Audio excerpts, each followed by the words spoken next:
Good afternoon and welcome back to the show. As usual, every two or 3 weeks we have Andrea Molsom, our very own American superstar pathologist, vocal pathologist, in the studio with us.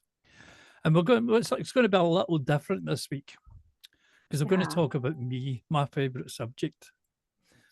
Of course, as I was diagnosed with Parkinson's in 2017, the day after Boxing Day. What a present that was. And it's slowly progressing. I can feel the difference in the progression. However, it's progressing a lot slower than I expected, which I am grateful for, you know, because I've seen some people who kind of go downhill pretty quickly, and I'm grateful for that. Noticing the difference in speech and volume, yes, I have noticed, especially before. But this is going to sound crazy, but bear with me. I deal with it better now that I've noticed it. Before I noticed it, I didn't think it was a problem. Yeah. You know what I mean? Because I didn't know it was there. I didn't realize I was speaking quieter and I was speaking slow. Sometimes it can be because of the cognitive issues. We had an interview about 3 or 4 months ago or something like that. And I was just having one of those days where I couldn't string 2 words together, but it wasn't to do with the volume. It was more to do with the cognitive sending the messages. And that kind of throws you sometimes. So, but and I do. Sorry to interrupt. Just on that point, I mean, that's the biggest thing with Parkinson's. That can be a hindrance with the voice area of therapy, is that if you're not aware of it, and that's the reason why someone would not be aware of it, is because of Parkinson's. Like Parkinson's is causing that loop to not be accurate. So then, they don't know. But you have the ability to do a lot of singing and these radio shows, so you have to listen to yourself. So I'm sure that was. I try my best not to, but I do have to speak slower and more precise and for people to understand, because I have a really thick Glaswegian accent. Not at the moment. This is my posh radio voice. Yeah, it sounds really nice and clear. Yeah, for the accent wise as well. Yeah. Yes, but you know, when I'm talking to my friends and stuff like that, it can be. I've always been a bit of a mumbler. People have always said to me, "Pardon." So you know that I had that sort of thing before it, but again, I can feel the difference in the quality of my voice.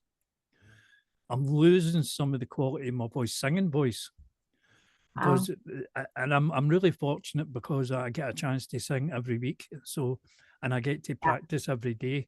So it's like vocal therapy as much as it can be, you know. So you know yourself how this is an ongoing thing, and it has to happen every day, or at least once, twice, 3 times a week. For me, it has to happen every day. Yeah. My wee nurse practitioner says to me, if you don't use it, you'll lose it. Yes. And that's our method, and I agree with that. So, but even with that, you have to push it way more than you think you need to exercise and feel the difference, and then be able to activate those levels of input and output. You know, like it's insane. You have to do it all the time. You have to do speech work all the time. Yeah. Every time you go to speak, you have to use it as well. So it's a higher level of buy-in that's needed to get improvement, and then also to maintain it, and then to be able just to speak or sing clearly. So, it's an important part of communication for me, you know, for not just for being able to not be frustrated with people, not being able to understand what I'm saying, but also to be able to warble my beautiful voice into the night sky so people can hear it. But also because when I'm writing my songs and I'm recording, I get to hear my voice back. I get to hear the strengths and the weaknesses, and it gives me a chance to work on stuff. Communication for me is really important because I live on my own and stuff like that. I have friends, don't get me wrong, I'm no Billy No Mates, but sometimes it can be quite a long and lonely week, you know. So when you do want to communicate with somebody, you need to have the tools to be able to do it. And this is where you let your people like yourself come in. Yes, yes. Yeah, I agree. And Parkinson's is, as a therapist, Parkinson's is so unique compared to the other areas that speech therapists can work on. So that's why I love it. I love the challenge, but I love the treatment approach and the fact that I have to kind of address and adjust my treatments compared to what your needs are, what your abilities are, what your interests are, what your insight to the situation is. Yeah, it's a puzzle piece that I love solving. It's pretty much bespoke for each patient. Yes. Yeah, I kind of, for me, it's not just about volume and about communicating as well. I have to be on pitch and timing and, you know, with the singing side of it. So, but to be fair, I have noticed a drop in the range of my singing, but that comes with age as well. I'm no spring chicken, as they say. Oh, yeah. But it does, it comes with your vocal range drops, especially if you're a man. It drops. Yes. I can't say for sure, but I've heard in general that female voices drop and male voices rise in pitch, though. So, yeah, I don't know. I mean, it's so hard to say that it's one thing or another. If you're feeling restrained, there's ways to keep that pitch and that intonation, even with speech, that sing-songiness of just communication. There might be ways to help people who are feeling like their range is limiting either direction. Because it could be Parkinson's. Yeah. But it's hard to tell, but it's about practicing every day, though, isn't it? To try and keep this, it's like your car, or if you were a runner, you know, an athlete, you would practice what you do, whether it be the high jump, the 500 meters, whatever. So it's the same for us. We have to practice, and I do practice every day at some point. That's great. That's so wonderful. But that's good.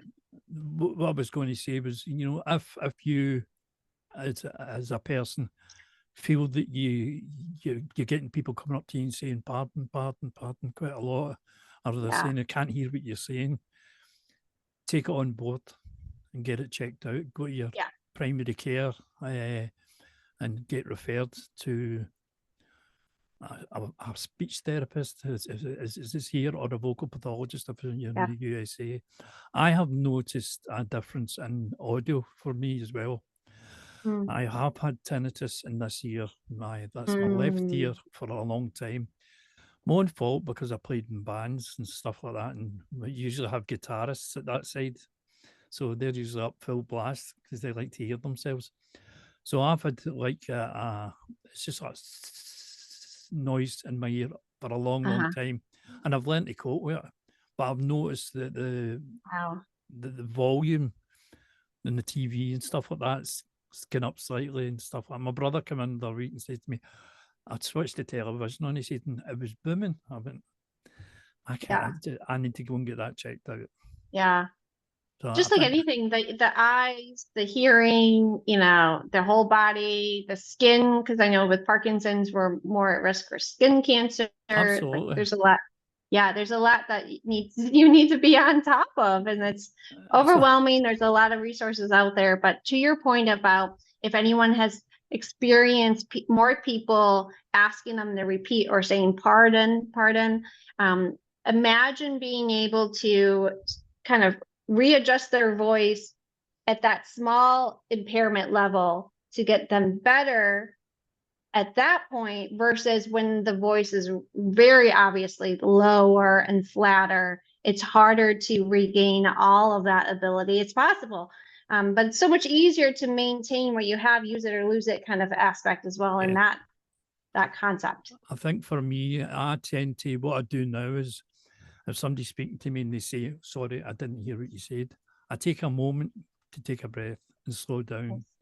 And then try to put some, you know, dynamics into it as well.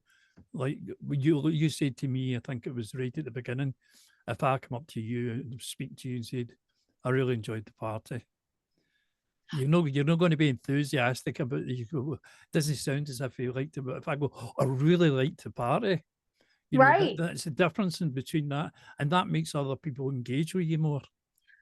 And that helps the cognition piece. If Yeah. someone doesn't know how to follow up that line, that flat line that you just shared, then they're not going to carry on the conversation. They're going to withdraw from conversation with you. You have less exchanges, and then over time, we know that that impacts the cognition. Yeah, and it which their impacts brain, on isolation and whatever else, you know, yes, depression, and yeah, there's a lot of stuff. I've noticed a lot of stuff coming with the Parkinson's. You know, what you were talking about eyes earlier on.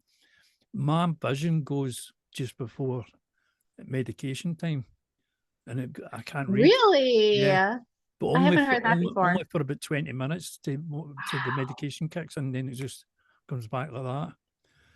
I have spoken That's a to good. the That's a good optician about it. flag. Oh, pardon. I've spoke to my optician or ophthalmist, and I'll take it back in 6 months' time to keep their eye on it. Pardon the pun. Yeah. Oh my goodness. Yeah. But there's so much that Parkinson's can impact, and you throw, all the medicines and treatments and theories that we have. I mean, we know so much more about Parkinson's than we did 10 years ago, but we're still on the cusp of knowledge.